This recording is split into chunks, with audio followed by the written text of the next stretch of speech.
I start, may trigger warning tayo. Medyo may, ang programang ito ay rated SVG. Medyo may, siguro mentions of sexual themes tayo kasi medyo tackling objectification ng ating theme for today. So if you're uncomfortable with that, it's okay if you don't want to listen. Pero, yeah. Or you may approach her after para mapag-usapan. Or me. No? Okay? If you feel anything first. Okay? Okay, so... Wait, what am I mag-click? Hindi yata nakasaksak eh.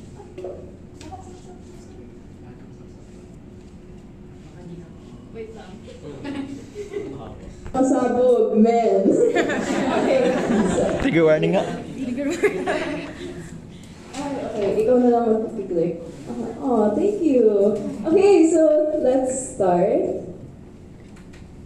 So, bakit ka ba men na nakalagay dyan? Well, I think it's because if men never existed in the first place, wala tong problemang sasabihin ko ngayon. Pero syempre, hindi naman pwedeng mangyari yun, di ba? So, you know what else is not possible? Next slide. A world without a man's eyes, constantly following you with everything that you do. Hindi talaga posible yun. And I speak of this as a woman, pero it is applicable regardless of gender. And here's how. So, na-try nyo na ba dati na tignan nyo sarili nyo sa salamin, tapos isipin kung ano yung mga kulang sa sarili nyo in terms of physical looks? Like, are you too masculine, too feminine? Need mo ba ng more muscles? Or could you have a better body shape or face shape? So, I think we've all done that before. We weren't pretty enough dun sa mga tao na nakikita natin on social media or movies and things like that. And so, bakit nga ba natin yun napag-iisipan? Like, it's a switch in our brain. Why does it seem programmed into our heads? Bakit may mga ganun tayong standard? Saan yun manggagaling? So, that's what we're going to be answering today. Hi, I'm Leah, and we're going to be answering these questions together. So, in our generation today, 40% ng mga social media addicts ay nasa age range ng 18 to 22 years old. So, nasa age bracket natin according to my audience analysis. And on average, 7 hours daw tayong nakababad sa social media. Baka nga yung iba dyan, mas marami pa, di ba? So next. So even though US statistics yan, syempre hindi magpapatalo ang mga Pinoy. Number 1, no? Tingnan mo.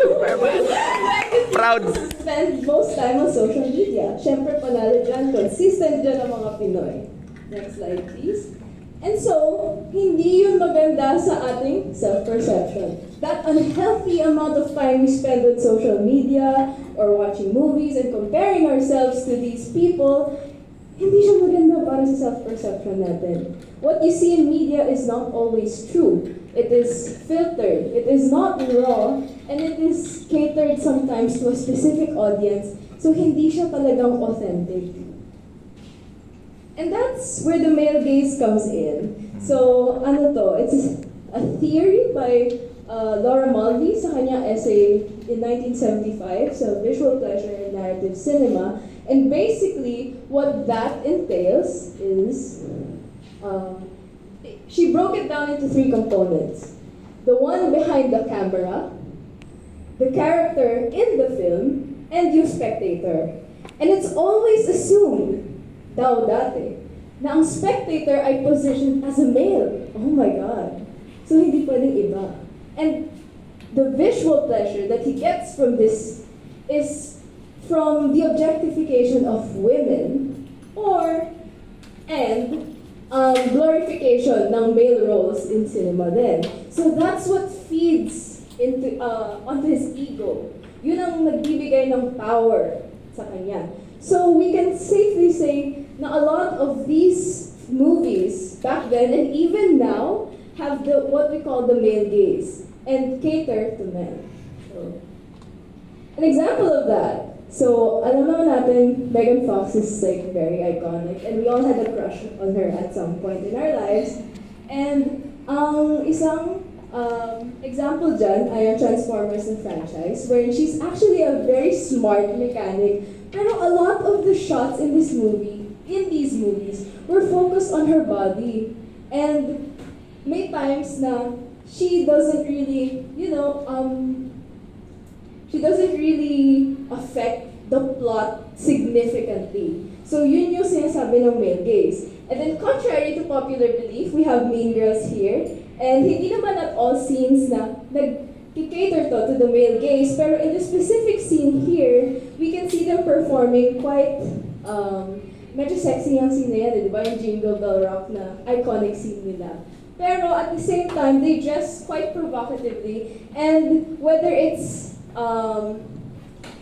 did want to do that or not, parang makikita natin sa audience na nagpo-focus din yung mga tingin nila dun sa girls, and it pretty much implies sa movie na it's normal to be objectified and that girls should dress a certain way.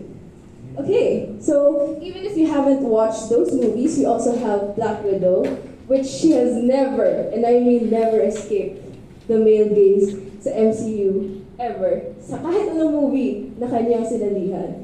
And even though that's the case, dun sa bago niyang movie ngayon, medyo china-challenge natin ang male gaze. Kasi this one looks like, biruin mo, she's going into battle, she looks like she comes out of a Pantene hair shampoo commercial. Diba? Like, you really can see that they're catering it to these men.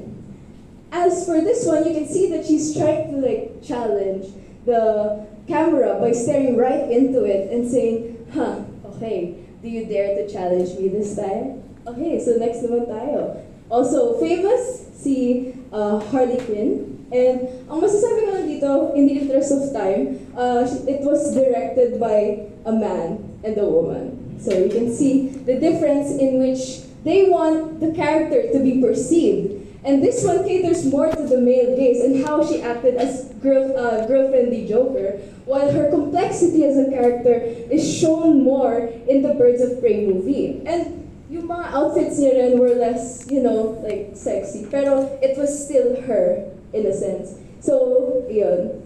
And these are some movies that you can also explore. These challenge the male gaze, these cater to the male gaze, lalo na yung James Bond na franchise. And then, itong Jumanji, medyo may debate dyan, so you might want to just search those up. Kasi nawawalan na ako ng oras. So, on to the next. So, medyo may gray area tayo dito, because what if women actually enjoyed being objectified? Diba? So, my answer to that is we may be confusing two terms at a time. When we say sexual objectification, depende kasi yan kung empowerment or objectification yung nangyayari. And it all comes down to kung sino yung in power. So it's all patriarchal pa rin talaga, folks. It all comes down to patriarchy. So when we say na the person being looked at is the one in power, yun yung masasabi nating sexual empowerment. She's comfortable, or he, kahit sino, they're comfortable with it, and they thrive in it. Unlike with sexual objectification na most of the time, hindi siya consensual or nakaka-dehumanize siya. You're treating people as if they're objects and not addressing the fact that they can be so much more than their looks. Okay? So, we're answering it with that. And then, at the end of the day, it all comes down, syempre, to consent. And so, naisip ko rin, is it actually really, nangyayari ba talagang self-objectification? Siyempre, ang una kong sagot dyan was no. Who wants to be objectified? Sino ba naman gustong i-judge sila just based on their looks and not what they can offer and what they can do? So, yun nga, ang sagot dun was no. But then, the more that I delved into this topic, the more na na-realize ko na yung simpleng when you compare yourself to others, and then you conclude that they're worth more than you because of how they look, you're objectifying yourself. Why? Kasi, kasi you're dehumanizing yourself. Basically, yung value mo sa sarili mo is on your looks as well. So what you're doing is you're objectifying yourself. And then I realized, shit, ito pala yung ito pala yung connection ko dun sa topic na yun. I realized that I did so many things back then na under the normalized standard na sinet ng male gaze. I was afraid to just do feminine kasi I wasn't going to be taken seriously if I did so. Or I was scared about talking about my sexuality back in high school or sexual themes that I was interested in kasi I was afraid I was not going to be taken seriously as a woman. Like, imagine that. So, kaya pala nandito ako ngayon, standing in front of you guys, para, it all comes down to awareness kasi talaga. And when you're aware that these things happen, you can act on them. And that's why I'm here. So, next slide. Gender equality. So, 21st century, is it actually there? It has come a long way, and I agree with that. Oh my God, wait lang. And it has come a long way. Pero, kasi, ang dami pang pwedeng mangyari. There's such a long, long way to go. And for a time now, known as more open and accepting, parang ang dami pa rin judger, ang dami pa rin judgment na nag-exist. Because we all still have these stereotypes in our heads. And it still controls us to this day. Kahit nasabihin natin, mas accepting na ang society ngayon. And so, I want to propose a solution. Maybe you've heard of this, maybe you have not. But I really think that through the female gaze, we can work on this together. And so, ang female gaze, it's not we celebrate looks, but we also celebrate your capability. It's non-decorative, first of all. Everybody here has a role. So it can be intimate, it can be vulnerable. It's affirming to both males and females and the LGBTQ community. And it's raw, it's honest, it celebrates sexuality. Everything that the male gaze does not do. So ayun. And a few examples of that, kung curious kayo, if you've heard the director Greta Gerwig, so a lot of her films are actually through the female gaze.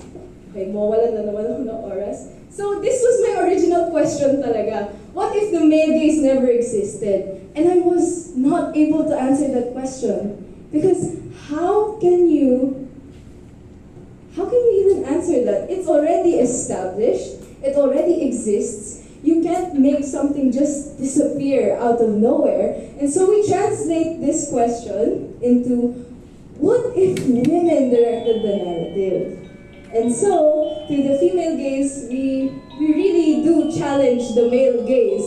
And that's really the point of it. We can't really eliminate the male gaze from society, but we can challenge it. And we can all embrace our own individual powers. We can reclaim it within ourselves and challenge the male gaze together. So, if you've ever been like me and you are afraid of not conforming to society's standards, I dare you to reclaim that power right now, after this. And as for the rest of you, I want you all to look at the world more through the lens of the female gaze. And so, with that, we can make more safe spaces and harmonious relationships with one another, where power could be equally distributed between us all. And so, yun lang naman ang gusto kong sabihin. Be kinder to one another. Thank you.